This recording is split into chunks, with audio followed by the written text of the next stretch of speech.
In this video, we're going to troubleshoot an application and really take a look at its traces and all the activities in between to really understand the application's behavior with this new AWS CloudWatch feature called Transaction Search.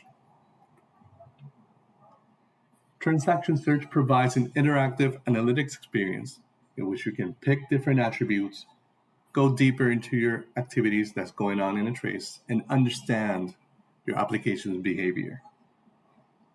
So here we are in the visual editor, in which we can pick whichever attributes that are provided by my backend code or CloudWatch agent, as well as pick filters that are provided by application signals, which gives me a sense of the health and performance that's going on in my services. This demo, I'm going to pick pet search, and I'm going to refine it a bit, and I would like to only look at all the response status codes related to faults and errors. So let's run it. And here you can see that in the last hour, I have quite a few 500 errors. I know there's quite a few more. And it gives you the ability, when you click a trace ID, to go into X-Ray and take a look at that specific transaction and take a look at its timeline to really understand what could be the error. So in this case, I'm going to scroll down a little bit. And here you can see how easy it was to take a look at the problem. And in this specific transaction, I'm seeing that I don't have any access to create an S3 bucket.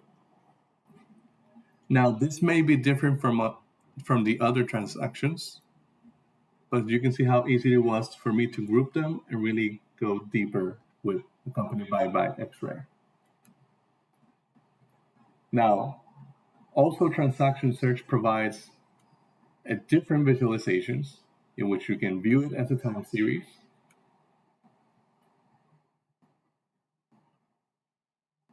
to really get an understanding if this is something established as a pattern, if there's any spikes, and so forth. In this case, I can see that even though it's not so many errors, I still want to take a look at. And also it provides another visualization in which you can group them by different attributes. In my case, I'm gonna pick response code, and I would like to also know, thanks to application signals, which specific operation is causing those errors under my pet search filters.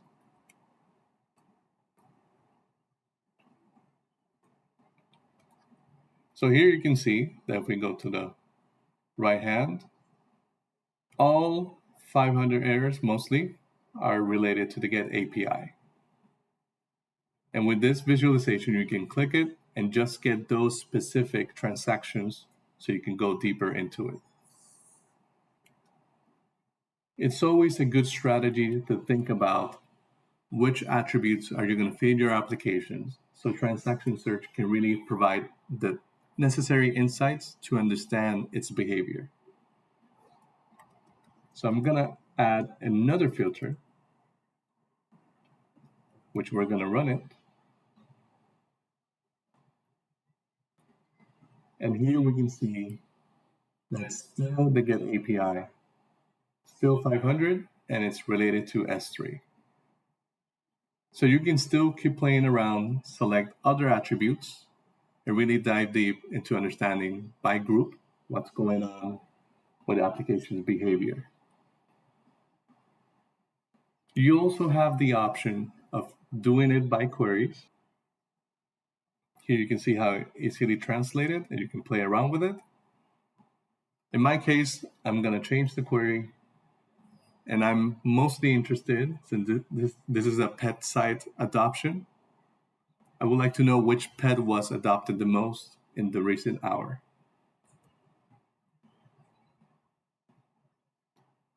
So if we go down, here we can see the most popular pet adopted was the puppies.